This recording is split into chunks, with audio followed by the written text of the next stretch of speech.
Hi, welcome back to Parenting Explained with Dr. Hammond. I'm your host, Dr. Hammond, and today we are going to be discussing a very timely topic. Unfortunately, we do have to discuss this, and this is the topic of violence and what in the world is going on in our society, because as we've seen, unfortunately, with mass shootings, with school shootings, whether it's domestic violence in the household, violence has really taken a hold, unfortunately, of our society, and we're seeing it more and more in the media.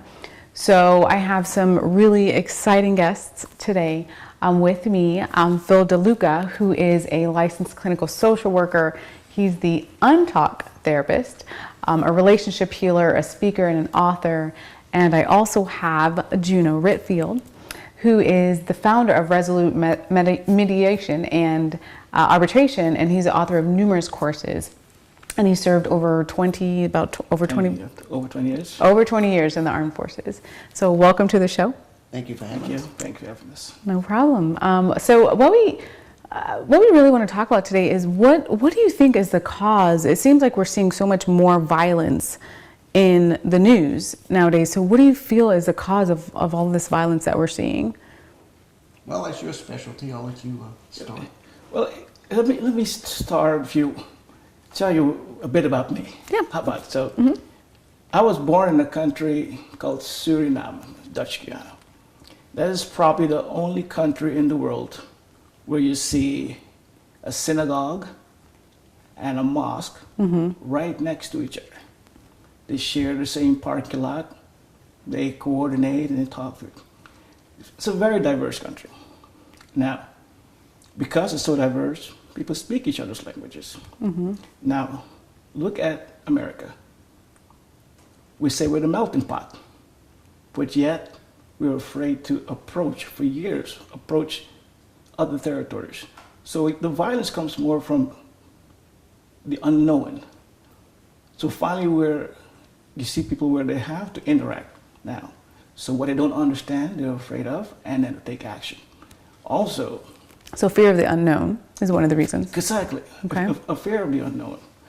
Now you have also leaders, if you want me to say, who actually, instead of calming the situation down, say, okay, get out, get to know your neighbors, rather spewing certain things out, that places fear, anxiety. So what happens, you know what, I got to protect something.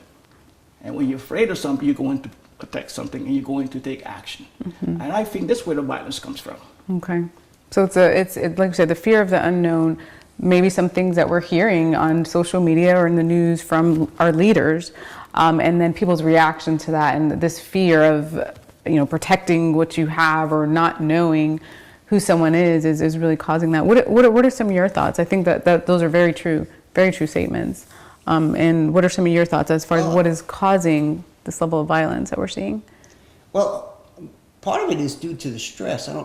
Life has gotten, when I see, as a therapist, when I see people, I say I've got 40 years experience, which is really good because life's gotten real complicated. From when I was a child, the big thing then was shooting spitballs on the ceiling. Yeah. And if you got caught, it was like big time trouble. Now, you have sexting, you've got people slitting their wrists, suicide attempts, drugs, and if the child got called into the principal's office and the parent came in and said, "Oh, we caught your child shooting spitballs on the ceiling." "Oh, thank you, son. You're a valedictorian candidate." Right. That's how complicated life has gotten. Right. So what it's done is it created enormous stress on people. Yes.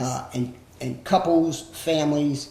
There's so much more going on. You have pornography addiction, you have drug addiction, you have the opioid epidemic, you've got rampant health problems.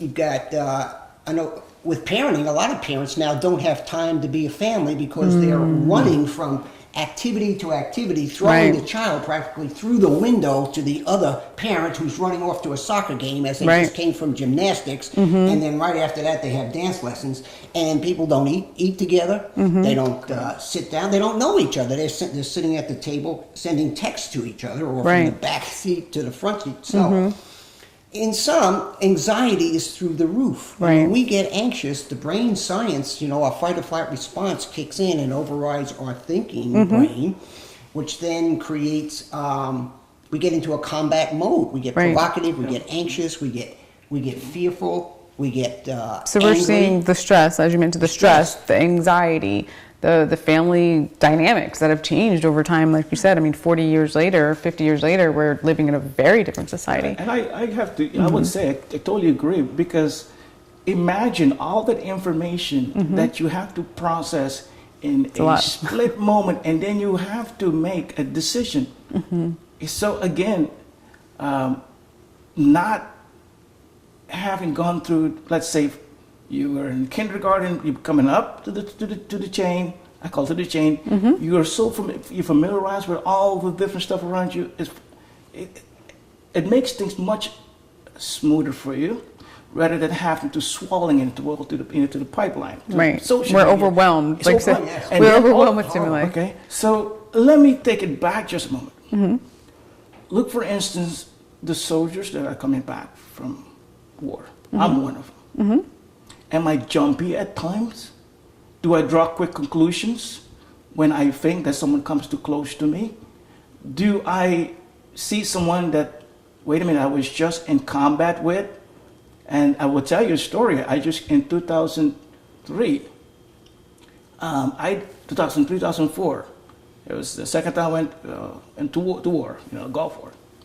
So I decided to leave the military to go to school, and believe it or not, my degree was going to be in marriage and family therapy, a master's, and then in law school. Little did I know that the person I was considered right next to be my friend was going to be a guy named Mustafa. And he tried hard to be my friend, and I was more like, stay away, because this is what I've seen for a whole year, right? Right. Up to this day, he's my best friend. We became, all he wanted was be my friend. Right. And I realized, and what he says to me, Guno, I am more African than you are. And I said, prove it. He said, I am from Morocco. I'm African. You're not. Now he looks nothing like an African, right? And that caused me to just pause for a moment. So really thinking about sometimes, like you said, the notions that we've had, and pausing to think about it and redirecting your thinking is really one of the ways to think about violence and how to deal with it, really. So when we come back, we're actually going to talk more about how to prevent violence, in particular as parents. I mean, we need to teach our children how to prevent this, what to do if they see it, especially on social media, because they're definitely witnessing it. So we will be right back after this to talk about that.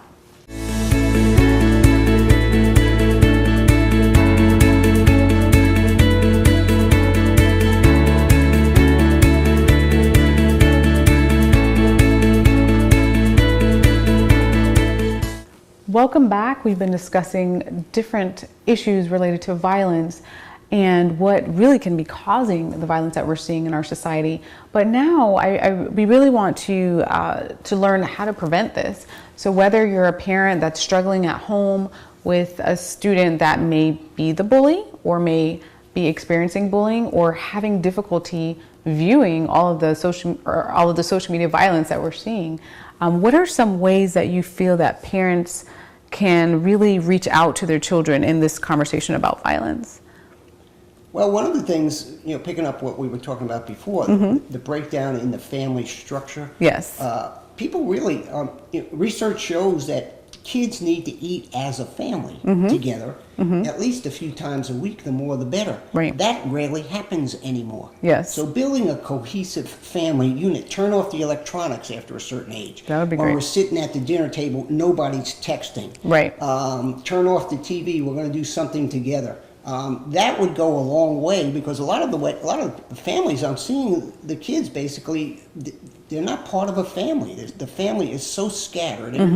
Parents are working 2 jobs, or they're real busy to get money to survive. A lot of times, it's they're working to get items they don't necessarily need, status items, a bigger car or whatever, and so they don't have time for the family. So I saw a child yesterday, and he was skipping school and doing a lot of bad things, and he was saying, I never see my dad. Yeah. He drinks, and then he beats my mama, and then he's not home, and so the child's lost. Right. But I like that one. That's one really good tip, though, of having as many family dinners as possible. And you're absolutely right. This is not something most families can do 7 days a week. We know that's unrealistic, but taking the time, even if it's 2 or 3 days out of a week, to say, I mean, it could be a quick 15, 20-minute dinner, something, but making sure you're eating together. That's really valuable. That's really important. Yes.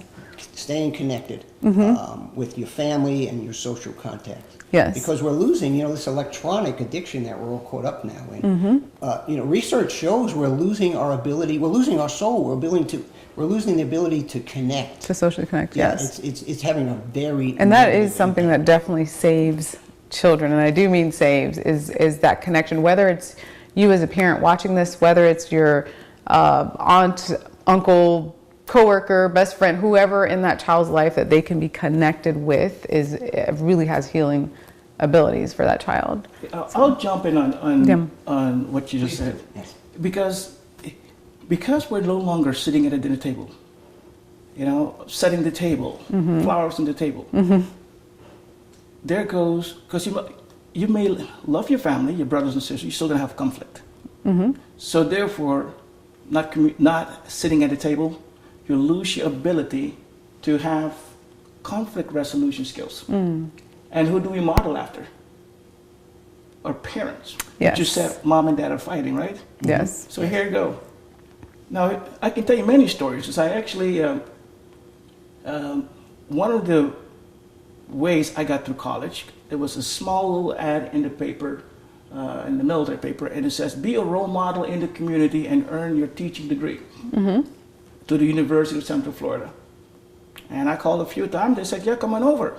So I left the military and I went to Orlando, Florida. And they paid for my school, and all I had to do was be a role model in the community. Now, one of the projects was to teach them peer conflict resolution skills. Yeah. And all I heard was, they made me do it, they made me do it, he made me do it, he made me do it. So finally I said, okay, so how much did you just spend on that burger that you just ate? $1.25? So each time they make you do it, they took a lettuce away. They took a tomato away. You spend energy. Just think about it. Talk to each other. Show the model and how the capability. And I think that's a great point too about role modeling. That is absolutely so important, no matter what the child's age, really. Especially for the little ones, we think they're not paying attention, but they absolutely are. They're very nosy little ones. But even all the way up to the teen years too, they're absolutely watching what you're doing, how much time you choose to spend with them. If you're texting or always on your laptop or whatever it is too, they're witnessing that. And again, I mean, when we think about violence prevention and that sort of thing, I mean, role modeling is essential. Domestic violence. It's always said, and with my presentations, when you think the children are not paying attention, they are. They hear everything. You're listening through the floor, They do. the wall. Yes. They can see the facial expression. You know what? Where there's domestic violence, spousal abuse, most likely there's also child abuse. Why? Because the children are trying to protect one another. And domestic violence is just not only by physical abuse, it's also emotional abuse. Right. All of that, the whole continuum of abuse is there. So again, where are they going to release that? Somewhere else, right? Right. Yeah. And this is where I believe that it's learned. This is how you settle disputes. We don't talk anymore. Yes, there's a difference between yelling and screaming to someone and being stern. And you have to know the difference. Right. At times I am stern with folks I need to be stern. And I let them know I still love you, but I have to make it clear so that we don't have this misunderstanding. So teaching children to be assertive Here we go. is great, but we have to teach it, like you're saying, teach them the boundaries though. There's being assertive and then there's being aggressive with someone, and being aggressive physically, verbally or whatnot in school will get you into trouble. If I could comment on one point on the electronic part. A lot of families are losing conflict resolution skills because they're doing it electronically. Oh, yes. Electronic communication, texting, loses 97% of communication. So we're only getting 3%. So there's misunderstandings. Yep, And no it's tone. a lot easier to say something through verbal communications and that's Well, the nonverbals are nonverbal. Yeah. So it's a lot easier to when you're having conflict with somebody to send them a text or an email, it's a lot safer. But going face to face is a skill building, and you know, the studies are showing children don't have that skill. I mean, they're going into college and having to go into a class on coping skills for life events. Yes. They're 18. Yes. That's how bad it has gotten. So get rid of the texting. You know, if you're not going to talk to me, son, then we're not talking. If you're not, I'm not taking any text messages from you, and we're going to go face to face, one on one. Do you know there are classes now, and one of what I teach online is called emotional intelligence. You know, it's like, first I said, what is that really? Till I went to Officer Canada School, and they're like, man, you're too combative. I mean, because I'm thinking, this is the war, we got to do this. And I learned a whole different skill. Hey, wait a minute. Inhibition. Not necessarily what I'm thinking, easy gratification, quick gratification, go through it.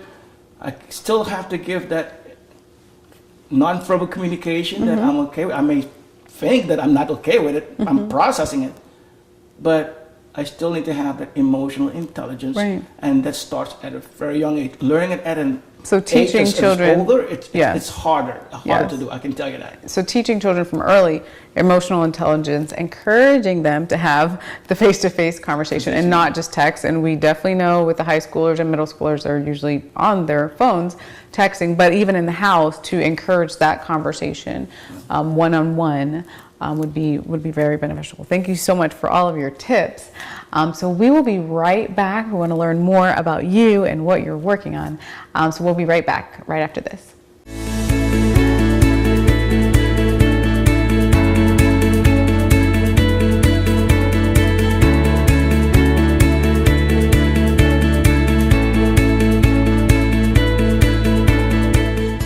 Welcome back. We have had the honor today to have two very valued experts here talking today about violence, how to help your children at home deal with what they're seeing in the news, how to help them learn emotional intelligence. And I want to learn more about what you're currently working on. What are your latest projects? So tell us more about you. Well, I'm known as the untalked therapist, so what I do is teach people how not to talk in order to resolve their communication issues and conflict. Sounds paradoxical, doesn't it? Yes. But actually what happens is the current communication approaches are 60 years out of date, and they encourage conflict. They encourage communicating when we are upset. Never run from the problem. Don't repress your anger. Always be honest and open. And the current mind-body research shows that actually increases conflict and prevents a lot of people from resolving conflict that they could otherwise. So I came up with an alternative that shows how to break that pattern where they get into conflict that's caused by that communication. And you know, my latest project now is I offer a free webinar. Nice. If you get on my site, letstalkmorelove.com. Letstalkmorelove.com. I have a free 50-minute webinar called How to Stop Your Fighting Tonight. Nice. And start getting your love back and get out of the dead zone. So it's a free gift to your audience. Nice. Please tune free in. gift. And you'll be able to stop your arguing if you are arguing after 50 minutes later, right there. End of fights. Nice, nice. Thanks so much. Tell us more about you. My focus lately has been more on the academy. It should be more on the legal aspect of dispute resolution, the services. I'm doing pretty good at that, what all of my other folks who are doing. But the academy, I realized that this is where the need is, conflict. I thought, look, now so we're bringing this now more, we have this corporate training center on our website, and it was called www.adraceu.com. Okay. What it stands for is the Alternative Dispute Resolution Academy Continuing Education. Okay. And it's credentialed by the International Association for Continuing Education and Training. So we bring it to the corporate world because leaders know how to do, you think, resolve conflict because they want to save their business. But what about the clerk? Okay, good example. Starbucks. Other example, Papa John's. What happened there? Yes. something went wrong. That conflict resolution wasn't there, the crisis management wasn't there, the talking to the customer in a respectful tone. So we created the interactive courses. Some look like games. So if you answer the customer with an answer that he doesn't receive well, he'll actually answer you with a really rough tone. Okay. You really understand my problem? Yes. I'm not reporting some lost baggage here. This is my family I'm talking about. Till you get to the right point and go, Nice. well, maybe we can work this together. So it's And very he goes- interactive. And then he goes back and says, wow, finally someone who understands. And this is actually for the employees. I mean, I've been giving it out free because I want them to understand. And maybe it's kind of self-serving because I'm a bit tired of walking into a store, present my problem, and it's automatically received by the store manager or the clerk as a crisis. A problem is not a crisis until you make it a crisis. Right. Good point. Great points. Thank you so much for sharing. So, is there anything else that you've shared so much today to help parents? Is there anything else that you wanted to share related to, again, the violence and how to talk to children about this, how to prevent these types of violent acts? If you want to talk about from a diverse perspective or from a conflict resolution Either one. perspective, because there's two parts to it. And again, first of all, parents themselves are the first one who need that, because it gets modeled. The children will model that. And I can give you several examples. A quick example. I was at the school. Remember, I told you I went to I was a mentor in the community. Yes. And I was going to my teacher vacation. I was in the school. The child uses profanity. Teacher goes, I'm calling your mom. Go to the office. The child is sitting. Here comes mom. Guess what mom says? What the Uses did you profanity. do? Yes. Oh, I see where she's got it from. We got it from here. We'll deal with your child from this point on, because we see now it Yes. is not going to get better. So conflict resolution from that perspective, start with the parents so they can model that. You start with the child, it's not going to happen. You can say mom and dad have more time with the children than the school. And that's been my focus for 40 years, is how to develop.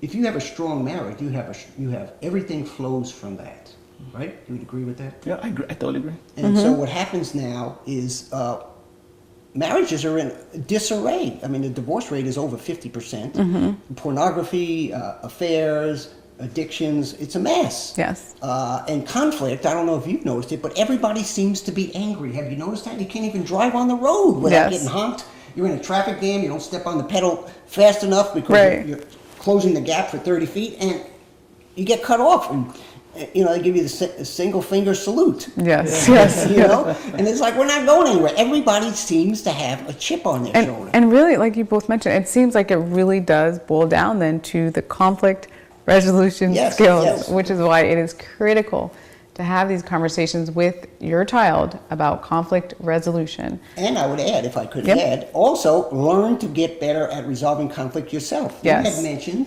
the mother immediately started attacking the child. Yeah. And then he got defensive, and the next thing you know, there was probably this big disagreement over something that may have been a misunderstanding. The parent used the same word that the child used in the classroom. Yes. So Clearly, modeling is going to be very important. Yes. Conflict resolution and emotional intelligence. These are things to keep in mind when you're having these conversations with your children. So thank you so much again for being on the show today. welcome. Thank you for Thank you having for us. having me. Yes. No problem. Be nice. You're welcome. Yes. And we will see you next time. Thanks for tuning in.